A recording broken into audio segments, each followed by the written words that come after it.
Assalomu alaykum, hurmatli ishqiboz. Infotime kanaliga xush kelibsiz. Bugungi xabarlarni o'qishni boshladik. Manchester City bosh murabbiyi Josep Gvardiola Chelsiga qarshi o'yindan so'ng bir qator masalalar yuzasidan fikr bildirdi. Chelsea jahon darajasidagi jamoa. U yerda akademiya futbolchilari emas, eng yuqori saviyadagi o'yinchilar to'plangan. Shuning uchun bunday jamoaga qarshi 90 daqiqa davomida o'yinni to'liq nazorat qilish juda qiyin. Yanvar oyida transfer rejalari haqida. Hozircha bilmayman, hech qanday tasavvurim yo'q, hech qanday. Brightonga qarshi o'yin oldidan futbolchilarning qaytish haqida. Hozircha bilmayman. Menimcha yo'q, lekin aniq ayta olaman, hali shifokorlar bilan gaplashganim yo'q. Chelsiga qarshi o'yin haqida. Biz 45 daqiqa emas, deyarli 90-95 daqiqa juda yaxshi o'ynadik. Rodri haqida. U favqulodda futbolchi. Xotirjamligi, o'yinni boshqarishi bilan jamoani ko'p jihatdan yaxshiroq qiladi. Endi asosiy savol shu. 3 kundan keyin yana kuchli raqibga qarshi o'ynaymiz. U o'ynaydimi yoki yo'qmi? Kovacic va Niko Gonzales hozircha tayyor emas. Shuning uchun vaziyatni qanday boshqarishimizni ko'ramiz.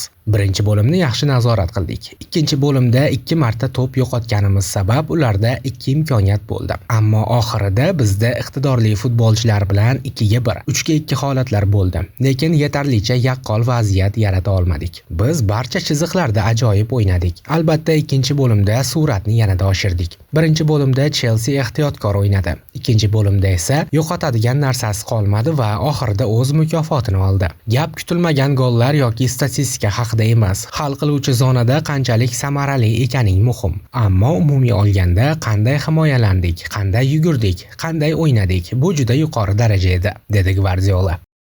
Angliya Premyer Ligasida murabbiylarni iste'foga chiqarish odatiy holga aylanib qolgan. Chelseadan ketkazilgan Enzo Marescadan keyin iste'foga chiqarilishi mumkin bo'lgan keyingi nomzod Ruben Amorim bo'lishi mumkin. Manchester Unitedning avvalgi mavqeini tiklashga urinayotgan bosh murabbiy Ruben Amorim klub rahbariyati bilan munosabatlarda ixtiloflar mavjudligiga ishora qildi. Amorim klub rahbariyati jamoani o'zi targ'ib qilayotgan 3-4-3 sxemasiga to'liq o'tkazish uchun klub rahbariyati katta mablag' saflashga tayyor emasligini bildirgan edi. Menda shunday his borki, ideal 3-4-3 uchun bizga juda ko'p pul kerak. Shuningdek, vaqt ham zarur. Men asta-sekin buning amalga oshmasligini tushunib boshladim.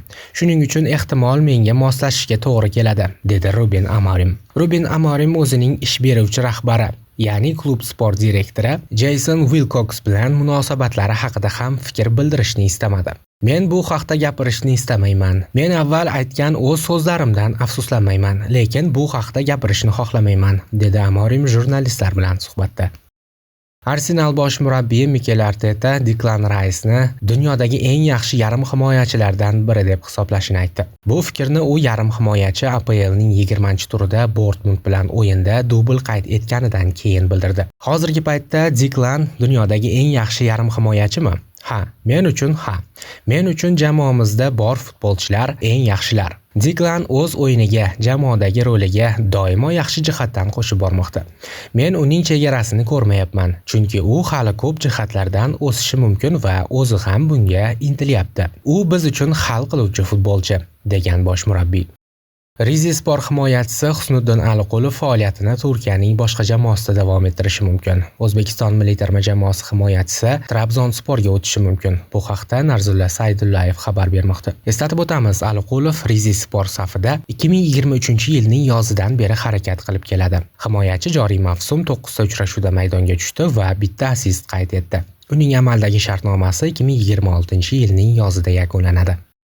Qozog'istonning Aktobe klubi fevral oyida 1996-yilgi chempion va O'zbekiston kubogining 3 karra g'olibi Navbahor bilan o'rtoqlik o'yini o'tkazadi, deyiladi xabarda. Uchrashuv ikki jamoa yig'in o'tkazadigan Antalya shahrida tashkil etiladi. Ma'lumot o'rnida Timur Kapadze qo'l ostidagi namanganliklar Turkiyaga 14-yanvar kuni yo'l oladi. Nasaf yarim himoyachisi Oybek Bozorov faoliyatini Toshkentda davom ettiradi. Bu haqda Sherlar matbuot xizmati xabar berdi. Oybek Bozorov Paxtakor futbolchisiga aylandi. Mahoratli yarim himoyachi jamoamiz bilan 2 yillik shartnoma imzoladi. U hozirga qadar Superligada 165 ta uchrashuvda maydonga tushib, 23 ta gol urdi va 32 ta golli uzatmaga muallif bo'ldi. Osiyo klublari xalqaro musobaqalarida esa 31 ta o'yinda qatnashgan, deyiladi xabarda. Sherzod Nasrullayev ham Paxtakorga qo'shildi. Bu haqda Toshkent klubi matbuot xizmati xabar qildi. Tajribali chap qanot himoyachisi faoliyatini Paxtakorda davom ettiradi. U bilan klubimiz o'rtasida 2 yillik shartnoma tuzildi. Ayni paytgacha Sherzod Superligada 147 ta uchrashuvda 10 ta gol va 25 ta golli uzatmaga muallif bo'lgan. Osiyodagi klublar ishtirokidagi xalqaro turnirlarda 27 ta bahsda ishtirok etgan, deyiladi xabarda. Slovakiyalik futbolchi Marek Shvets faoliyatini O'zbekistonda davom ettirish kutilmoqda. Bu haqda Chempionat Asiya sayti bosh muharriri Narzulla Saydullayev xabar berdi. Biroq xabarda uning ayni qaysi jamoaga qo'shilishi haqida ma'lumot mavjud emas. Slovakiyalik 22 yoshli hujumchi Marek Shvets 2026-yilgi mavsumda Superligada o'ynaydi, deyiladi xabarda. Marek ushbu mavsum Slovakiyaning Skalitsa jamoasi safida 19 ta o'yinda 4 ta gol urgan. Transfer Market portali uni 100 ming yevroga baholamoqda. O'zbekistonlik markaziy himoyachi Doston Tursunov Gonkongda o'tgan oyning eng yaxshi o'yinchisiga aylandi. O'zbekistonlik himoyachi Doston Tursunov Gonkong chempionatining tomiriga tushib oldi. Hamyurtimiz butun boshli chempionatda dekabr oyining eng yaxshi futbolchisi deb topildi, deyiladi Narzulla Saydullayev xabarida. Liman jamoasining 30 yoshli futbolchisi dekabrda 3 ta o'yinda qatnashib 2 ta gol urdi.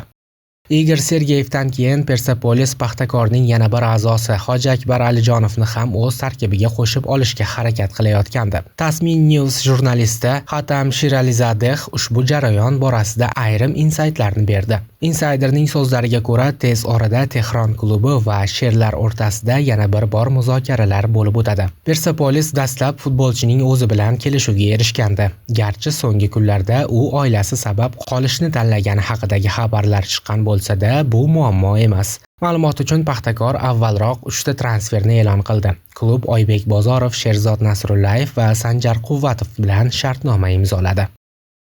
Turkiyaning grand jamoalaridan biri Beshiktosh Eldor Shomurodovni transfer ro'yxatiga qo'shdi, degan so'zlar tarqalyapti. Hozirda Eldor Shomurodov Başakşehir klubida ijara asosida o'ynamoqda va Beshiktosh uni o'z safiga jalb qilishni rejalashtiryapti.